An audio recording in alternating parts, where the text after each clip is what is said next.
அனைவருக்கும் வணக்கம். Option tricky trade channel மூலம் உங்களை சந்திப்பதில் மிக்க மகிழ்ச்சி அடைகிறேன். நான் உங்கள் சந்தோஷ். இந்த வீடியோவில் சென்ற வாரம் பேங்க் நிஃப்டி எப்படி இருந்தது, அடுத்த வாரம் எந்த லெவலில் இருக்க வாய்ப்பு அப்படிங்கிறத பார்க்க போகிறோம். இதற்கு சார்ட்டோ நியூஸ் பேஸ்டோ இண்டிகேட்டர்ஸோ எதுவும் இல்லாமல் சந்தையை எளிமையாக எப்படி பார்ப்பது அப்படிங்கிறது தான் இந்த வீடியோவின் நோக்கமே. இது பயிற்சிக்கான வீடியோ, எந்த பரிந்துரையும் நாம் வழங்குவதில்லை. இப்போ பார்த்தீங்கன்னா சந்தை இப்போ 2 நாட்களாக விடுமுறை, சனி ஞாயிறு. அனைவரும் பார்த்தீங்கன்னா புட் ஆப்ஷன், அதாவது மார்க்கெட்டை ஷார்ட் அடித்தவங்க சந்தை இறங்க முகமாக இருக்கணும் அப்படின்ட்டு யூடியூப் வீடியோஸ் பார்க்குறவங்க நிறையா பேர் இருப்பாங்க. அதே மாதிரி மார்க்கெட் கால் பொசிஷன் எடுத்தவங்களோ அல்லது மார்க்கெட்டில் லாங் பொசிஷனில் இருக்கிறவங்களோ சந்தை இறங்கக்கூடாது அப்படின்னு வீடியோ பார்க்குறவங்க நிறைய பேர் இருப்பாங்க. அப்போது ஒரு பொசிஷனை நம்ம எடுத்துகிட்டு இதற்கு ஆதரவாக யார் வீடியோ பதிவு செய்கிறார்கள் அப்படின்னு பார்க்குறது தான் முக்கியமான வேலையாக இருக்கும். அதாவது நம்ம எடுக்கிறோம்னா அதுக்கு ஒரு காரணம் இருக்கணும். அது இல்லாமல் நம்ம எடுத்ததுக்கோசரம் யார் சாதகமாக வீடியோக்கள் பதிவு போடுறாங்கன்ட்டு சர்ச் பண்ணுவோம். ஸோ இதுதான் அதிகமான வியூஸாக இருக்கும். அதனால் இது நம்மளுக்கு தவறான இது. இப்போ நம்ம எடுக்கிறோம்னா நம்மளுக்கு அதற்குண்டான காரணிகள் நம்மளுக்கு தெரிஞ்சிருக்கணும், அதுக்குண்டான ரிஸ்க்கு தெரிஞ்சிருக்கணும். சப்போஸ் நம்மளுக்கு பாதகமாகுதுன்னா அதிலிருந்து வெளியில் வரக்கு எப்படின்னு தெரியணும். ஏன்னா சந்தை யார் சொல்வதும் கேட்கப்படுவது கிடையாது. ப்ராபபிலிட்டி, அதாவது நம்மளுக்கு ஒரு வாய்ப்பு இருக்கும். அப்போது நம்ம நினச்சது நடந்தால் நம்மளுக்கு ப்ராஃபிட் இவ்வளோ கிடைக்கலாம். சப்போஸ் நம்மளுக்கு ஆப்போசிட்டாக நடந்தால், நம்ம எதிர்மறையாக நடந்தால் அதில் நம்ம எவ்வளோ நட்டத்தில் வெளியில் வர போகிறோம், அந்த நட்டத்தை ஏற்றுக்கொள்ளும் மனம் நம்மளுக்கு முன்னாடியே இருக்கணும். அது நம்மளுக்கு தெரிஞ்சிருக்கணும். அதே மாதிரி லாபம் இவ்வளோ வர்றதுக்கு வாய்ப்பு இருந்தால் அந்த லாபத்தில் நம்ம உறுதி செய்கிறக்கும் ரெடியாக இருக்கணும். இதுதான் நம்மளுக்கு தெரிஞ்சு நம்மளுக்கு செயல்படுத்தணும் வியாபாரத்தில். ஆனால் பங்கு சந்தையில் மட்டும் மற்ற வியாபாரம் செய்வது போல் இல்லாமல், மற்ற வியாபாரம் செய்கிறீங்க அப்படின்னா நம்மளுக்கு இதுதான் செய்யணும், இது செய்யக்கூடாது அப்படிங்கிறது விஷயம் தெரிஞ்சு செய்வோம். ஆனால் பங்கு சந்தையில் மட்டும் வந்தால் வரட்டும் வராட்டி போகட்டும் அப்படிங்கிற மன ஓட்டத்தில் தான் நம்ம செய்வோம். ஸோ அப்படியெல்லாம் இல்லாமல் சந்தையை எளிமையாக தெரிஞ்சுக்கோங்க.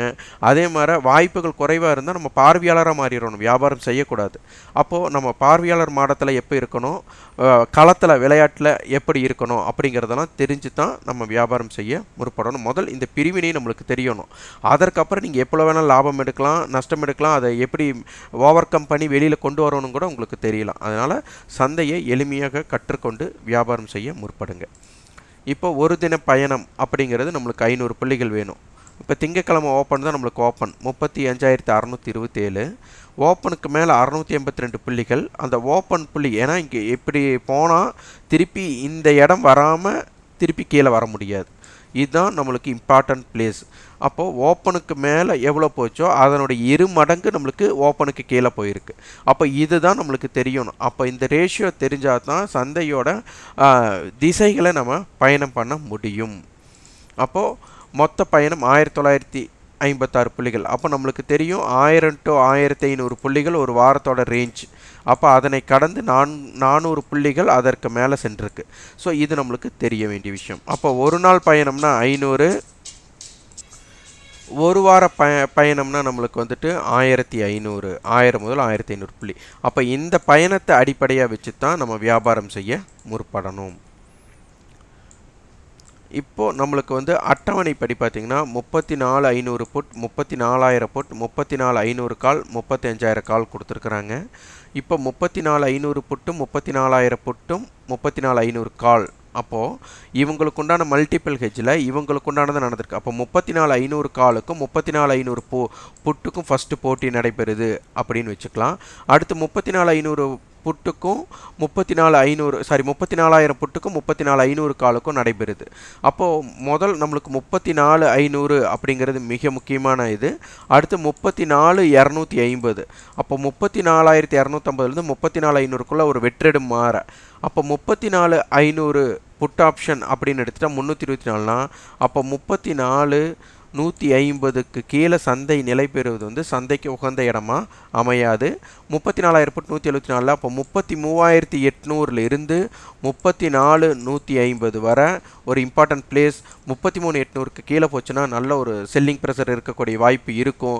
அப்படி இல்லைன்னா 33,800 34,150 ஒரு இம்பார்ட்டன்ட் பிளேஸ். 34,250க்கு மேலே நிலை பெறுறது 34 அதற்கு கீழே செல்லக்கூடிய வாய்ப்பை தவிர்க்கக்கூடிய வாய்ப்பாக அமையும். 34 34,500க்கு மேலே இருக்கிறது சந்தையோட மேல்முகமாக செல்லக்கூடிய வாய்ப்பை உண்டாக்கும்.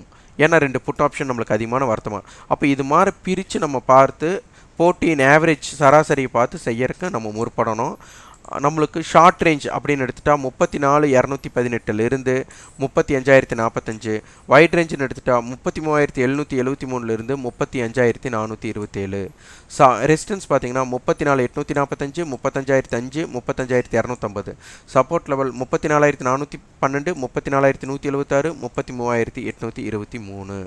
ஸோ இந்த மாதிரி சந்தைகளோட எல்லைகளை முன்கூட்டியே கணிச்சு இது ஆப்ஷன் செயின் அடிப்படையில் எப்படி பார்ப்பது அப்படிங்கிறத நம்ம கட்டண பயிற்சியின் நோக்கம். அந்த கட்டண பயிற்சியில் வந்துட்டு ஆப்ஷன் பிரீமியத்தோட கணக்கீடு முறை, இந்த ஆப்ஷன் அட்டவணை எப்படி பார்க்கணும், வார இறுதினால 0 to ஹீரோ எப்படி நடைபெற வாய்ப்பு எப்படி இருந்தால் அதற்கு உகந்ததாக அமையும், தினந்தோறும் காலையில் 9:30க்குள்ளே ஸ்டாக் ஆப்ஷன்ஸை எப்படி தேர்ந்தெடுத்து செய்யணும் அப்படிங்கிறது அனைத்துமே கட்டண பயிற்சியில் உள்ளடக்கமாக இருக்கும்.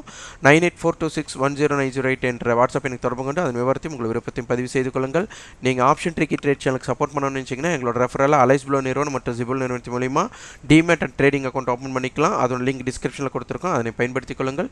இந்த வீடியோ பயனுள்ளதாக இருந்ததுன்னா லைக் பண்ணுங்கள், ஷேர் பண்ணுங்கள், சப்ஸ்கிரைப் பண்ணுங்கள். கண்டிப்பாக உங்களோட ஃபீட்பேக்கை கமெண்ட் பாக்ஸில் பதிவு செய்யுங்க. நன்றி, வணக்கம்.